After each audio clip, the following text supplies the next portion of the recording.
वीरान घाटी का श्राप। घाटी की ओर जाने वाली सड़क अब वीरान और सुनसान थी। घने जंगलों के बीच एक पतली टेढ़ी मेढ़ी सड़क अंधेरे में खो जाती थी। ये वही रास्ता था जहां से होकर रघु, संजय, अजय और विक्रम अपनी सबसे भयानक यात्रा पर निकले थे। वे चारों दोस्त रोमांच के शौकीन थे और ऐसी जगहों पर जाना उन्हें बेहद पसंद था जहां आम लोग जाने से डरते थे। लेकिन वीरान घाटी कोई आम जगह नहीं थी। ये जगह श्रापित थी, एक ऐसे अतीत से बंधी हुई थी जिसका भूत आज भी जिंदा था। शाम के करीब 7 बजे, जब आसमान पर सूरज की आखिरी किरणें गिर रही थीं, चारों दोस्तों ने अपनी एसयूवी में बैठकर घाटी की ओर सफर शुरू किया। अजय ने खिड़की से बाहर झांकते हुए कहा, यार, ये रास्ता कुछ ज्यादा ही सुनसान है। इतनी देर हो गई, फिर भी एक भी गाड़ी नहीं दिखी। संजय ने हंसते हुए कहा, अरे भाई, तू बेकार में डर रहा है। ये सब सिर्फ अफवाहें हैं। लेकिन विक्रम को भी कुछ अजीब सा महसूस हो रहा था। सड़क के किनारे लगे पुराने पेड़ हवा में झूम रहे थे, लेकिन उनकी सरसराहट में एक अजीब सी गूंज थी, जैसे कोई धीमी आवाज में कुछ फुसफुसा रहा हो। थोड़ी देर बाद अचानक गाड़ी का इंजन झटके खाने लगा। रघु ने घबराकर कहा, क्या हुआ? गाड़ी क्यों झटके मार रही है? संजय ने गाड़ी रोक दी और नीचे उतरकर बोनट खोला। सब कुछ ठीक लग रहा था, लेकिन तभी विक्रम की नज़र सड़क के किनारे पड़ी। वहां एक औरत खड़ी थी, लंबे खुले हुए बाल, सफेद साड़ी और आंखें घोर अंधेरे में चमकती हुई। विक्रम की आवाज हलक में अटक गई। वो कौन है? उसने कांपते हुए पूछा। सबने उधर देखा, लेकिन वहां कोई नहीं था। क्या बकवास कर रहा है? संजय ने उसकी बात को मजाक में उड़ा दिया। लेकिन विक्रम जानता था कि उसने जो देखा वो सिर्फ उसका भ्रम नहीं था। गाड़ी किसी तरह फिर से चल पड़ी और थोड़ी देर बाद वे घाटी के बीचों बीच पहुंच गए। वहां एक पुरानी उजड़ी हुई हवेली खड़ी थी, जिसकी दीवारों पर समय की मार साफ दिख रही थी। रघु ने तंबू और अलाव जलाने का सामान निकाला, लेकिन अजय अब भी बेचैन था। भाई, इस हवेली के अंदर जाने की जरूरत नहीं है, बाहर ही रुकते हैं। संजय ने मजाक उड़ाते हुए कहा, डर मत, चल एक बार अंदर देखते हैं। अगर तू ज्यादा डर गया तो बाहर आकर सो जाना। चारों दोस्त जबरदस्ती हवेली के अंदर दाखिल हो गए। अंदर का माहौल बेहद डरावना था। हर तरफ जाले, सड़ी हुई लकड़ियां और हवा में एक अजीब सी बदबू। तभी एक तेज झटका लगा और दरवाजा अपने आप बंद हो गया। अजय डरकर चिल्लाया, ये क्या था? संजय ने जोर से दरवाजा खींचा, लेकिन वो हिला भी नहीं। अब सबको महसूस होने लगा कि वे किसी भयावह जाल में फंस चुके थे। अचानक हवेली के अंदर कुछ सरसराने की आवाज आई, जैसे कोई छत से झूल रहा हो। चारों ने टॉर्च जलाकर ऊपर देखा और वहां का दृश्य देखकर उनके पैरों तले जमीन खिसक गई। एक जली हुई लाश रस्सी से झूल रही थी। उसकी आंखें पूरी तरह सफेद थीं और होठों से काला खून टपक रहा था। अजय जोर से चिल्लाया और दरवाजे की तरफ भागा, लेकिन वहां पहुंचते ही उसने देखा, दरवाजे के ठीक सामने वही औरत खड़ी थी जिसे विक्रम ने पहले देखा था। तुम्हें यहाँ नहीं आना चाहिए था। औरत के मुंह से ये शब्द निकले, लेकिन उसकी आवाज किसी और की थी, गहरी, भयावह और गूंजती हुई। अचानक हवा में जोर की गूंज हुई और पूरा कमरा हिलने लगा। दीवारों से खून बहने लगा और हर कोने से किसी के रोने की आवाजें आने लगीं।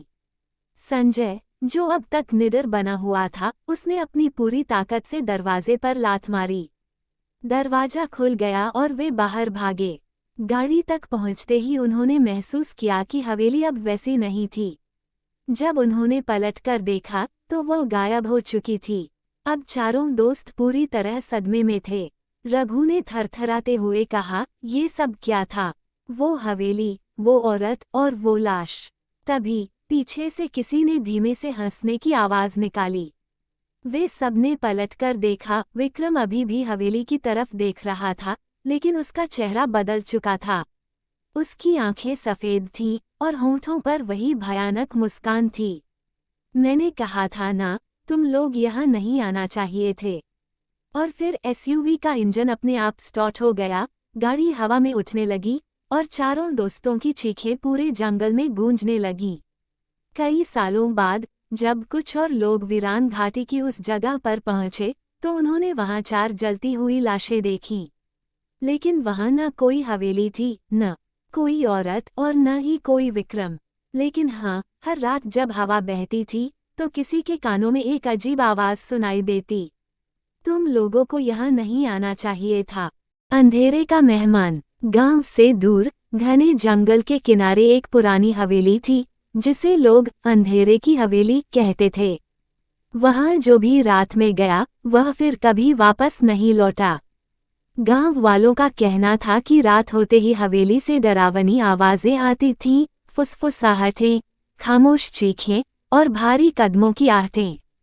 कुछ ने दावा किया कि उन्होंने वहां परछाइयां चलते हुए देखी हैं।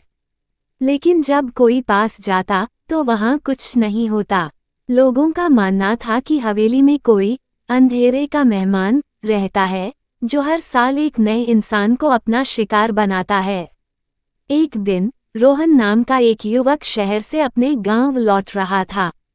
रात घनी हो चुकी थी और रास्ता जंगल से होकर जाता था। हवा में एक अजीब सी ठंडक थी और जंगल में सरसराहट हो रही थी, मानो कोई छुपकर देख रहा हो। अचानक उसकी साइकिल पंचर हो गई। दूर दूर तक कोई नहीं था और गांव अभी भी 3 किलोमीटर दूर था। पास में बस एक ही जगह थी, अंधेरे की हवेली। यहाँ कुछ देर रुक जाता हूँ, फिर गांव तक पैदल चला जाऊंगा, उसने सोचा और हवेली की ओर बढ़ा। जैसे ही रोहन हवेली के दरवाजे के पास पहुंचा, दरवाजा बिना किसी आवाज के अपने आप खुल गया।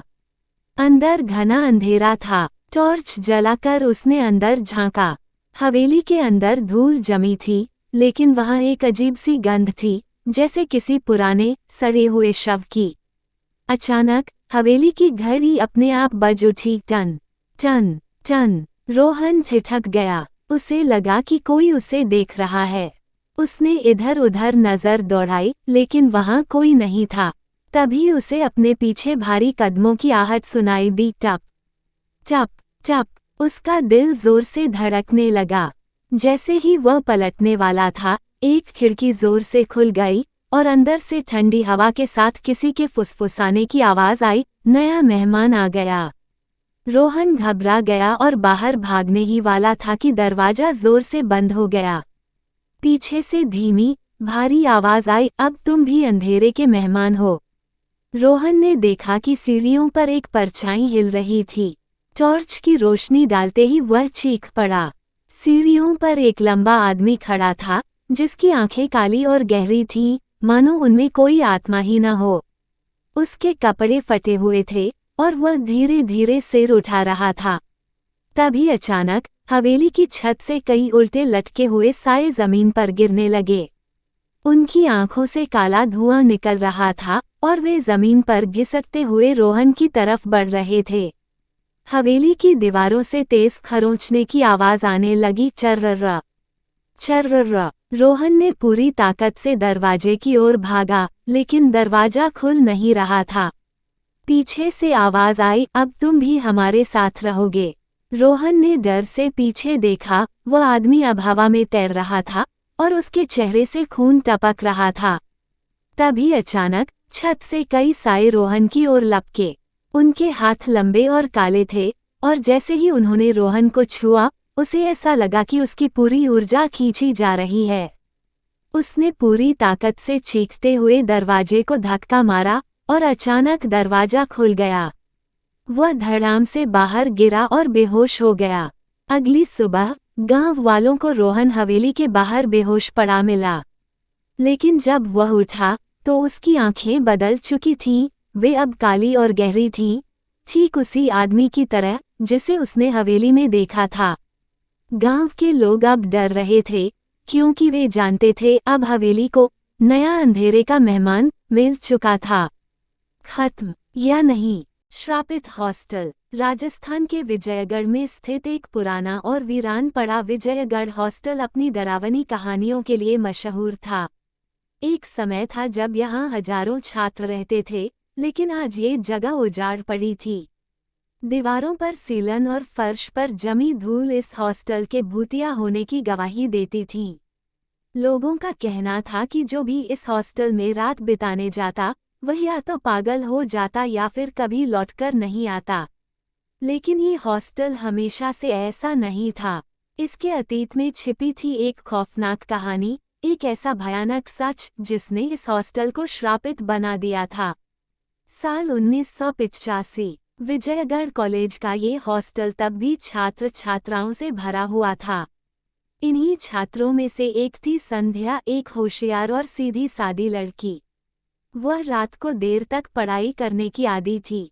एक रात जब पूरी बिल्डिंग सो चुकी थी, संध्या अपने कमरे में अकेले पढ़ रही थी। अचानक बाहर गलियारे में किसी के पैरों में बंधी पायल की छन छन की आवाज गूंजने लगी। वह चौंक गई। इस वक्त हॉस्टल में कोई नहीं जागता था।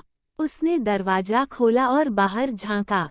गलियारा अंधेरे से भरा था, लेकिन कोई नहीं दिखा। छन छन छन आवाज फिर से आई, इस बार पहले से ज्यादा करीब। संध्या ने हिम्मत जुटाकर आगे बढ़ने का फैसला किया। उसने धीमे कदमों से चलना शुरू किया। गलियारे के कोने पर पहुंचते ही उसे हल्की सफेद रोशनी दिखाई दी। जब उसने ध्यान से देखा तो उसकी आंखें फटी की फटी रह गईं। एक सफेद साड़ी में लिपटी एक औरत धीरे धीरे सीढ़ियों से उतर रही थी। उसके पैर जमीन से कुछ इंच ऊपर थे और उसकी आंखें पूरी तरह काली थीं। संध्या के शरीर में सिर से पैर तक सिहरन दौड़ गई। वह भागने लगी, लेकिन उसके पैर लड़खड़ा गए और तभी वह औरत हवा में तैरती हुई तेजी से उसकी ओर बढ़ी और बचाओ! संध्या ने चीखने की कोशिश की, लेकिन उसकी आवाज गले में ही अटक गई। अगली सुबह हॉस्टल के गार्ड ने संध्या की लाश को उसके कमरे में पंखे से लटका पाया। उसकी आंखें फटी हुई थीं और चेहरा डर से काला पड़ चुका था। संध्या की मौत के बाद हॉस्टल में अजीब घटनाएं होने लगीं। आधी रात को कमरे के दरवाजे खुद ब खुद खुलने बंद होने लगते। बाथरूम के शीशे पर खून से अजीबोगरीब निशान उभरते। कई छात्रों ने सफेद साड़ी में लिपटी एक स्त्री को हॉस्टल की छत पर देखा। कई बार अचानक किसी के जोर से रोने की आवाजें आती, लेकिन वहां कोई नजर नहीं आता। सबसे खौफनाक घटना तब हुई जब एक छात्र, रवि, ने दावा किया कि उसने रात के समय अपने कमरे में किसी को देखा। मैं अपने बिस्तर पर लेटा था, तभी लगा कि कोई मेरे कमरे में चल रहा है। मैंने जैसे ही टॉर्च जलाकर देखा तो वहां कोई नहीं था। लेकिन अगले ही पल मेरा कमरा अचानक ठंडा हो गया और फिर मैंने देखा एक काली परछाई मेरे सामने खड़ी थी। रवि की इस बात के कुछ ही दिनों बाद वह हॉस्टल के चौथी मंजिल से नीचे गिरकर मर गया। हॉस्टल में हो रही मौतों से प्रशासन घबरा गया और पंडितों को बुलाया गया। उन्होंने गहरी जांच की और बताया कि यह हॉस्टल श्रापित है।